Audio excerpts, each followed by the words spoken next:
Updated Black Max Brakes Installation. Hi, I'm Courtney. Today, it's Project Black Max. So, let's get started.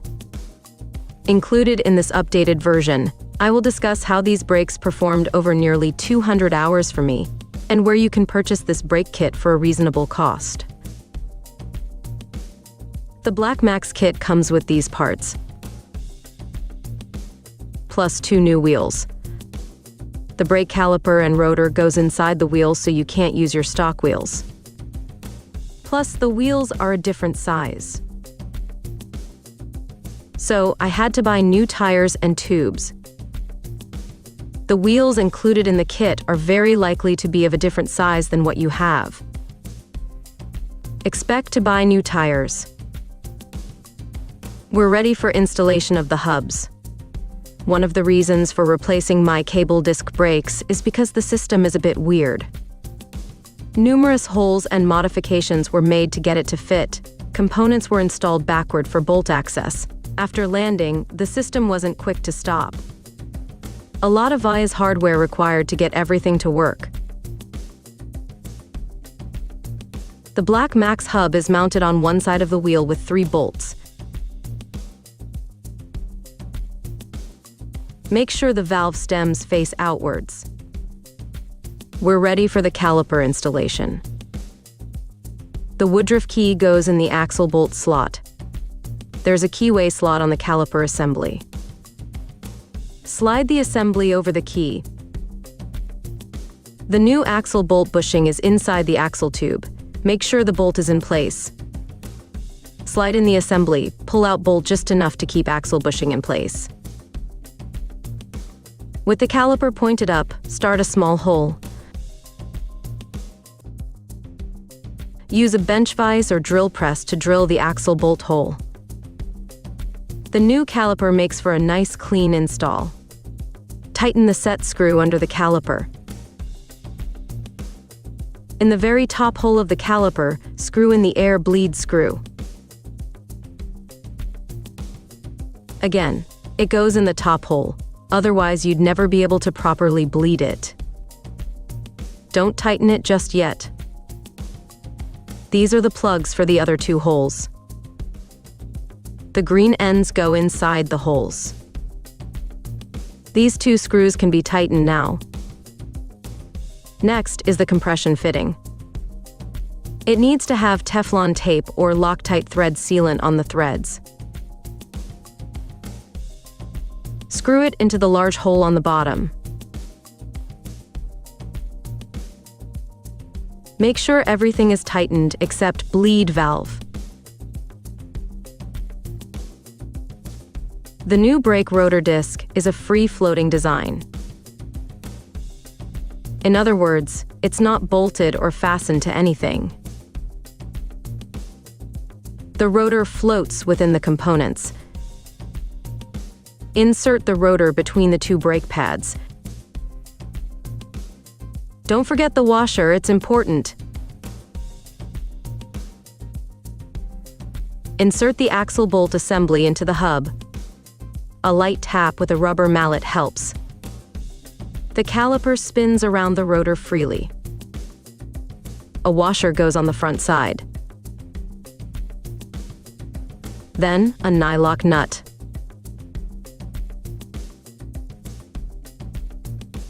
After tightening, a cotter pin. It's ready to put on the airplane as one unit. Just one bolt attaches the unit to the airframe. Insert new axle bushing into the airframe axle tube. Insert axle bolt temporarily. Insert hub assembly into the axle bushing. No matter what you do here, the bleed valve must be placed up. Otherwise, you'd never be able to bleed this. Pull axle bolt out just enough to keep bushing in place. Push axle in to align up with bolt hole. You might need a little help.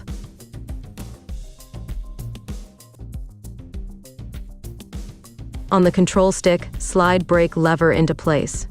Screw in Teflon taped compression fitting and tighten. Unscrew the small tube fitting. Run the brake line through it. Insert brake line into the compression fitting. Start tightening by hand. Fully tighten with wrench. Route your brake lines behind the airframe tubes.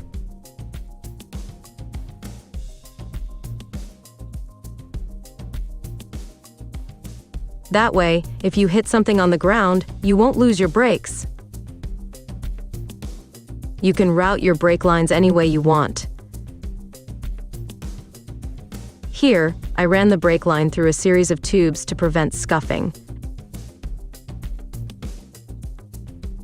This setup turned out pretty good, and after 200 hours, hardly any wear or binding. The last thing we need to do is bleed the brakes. First, we start filling the master cylinder with ATF, automatic transmission fluid, not brake fluid, which will cause leaks.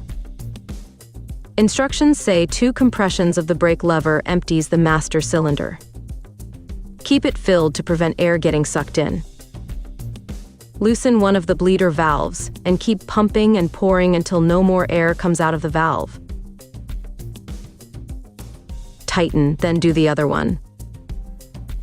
Adding ATF fluid, pumping, more fluid, more pumping, container filling up. No more air bubbles. We're done. 25 miles per hour brake check. Here we go. Stops in less than 3 seconds.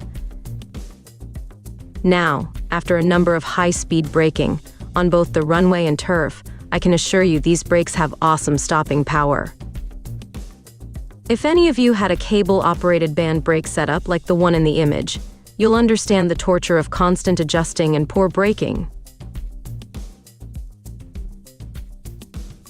Cable disc brakes might be a step up, but they need continuing adjustment, and some designs are a bit odd.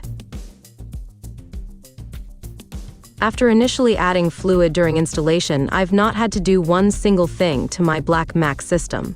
No leaks, adjusting, wear, or added fluid. They just work, impressively. I bought my kit at AirTech Inc. These guys are top-notch, you won't be disappointed. Their current pricing is actually a bit lower than the manufacturer's price. Remember to factor in tires. I receive no compensation from AirTech or Black Max. I really appreciate everyone's support. If you can, please support me on patreon.com. Click on the link or the link below in the description. I'll see you in the skies. Bye!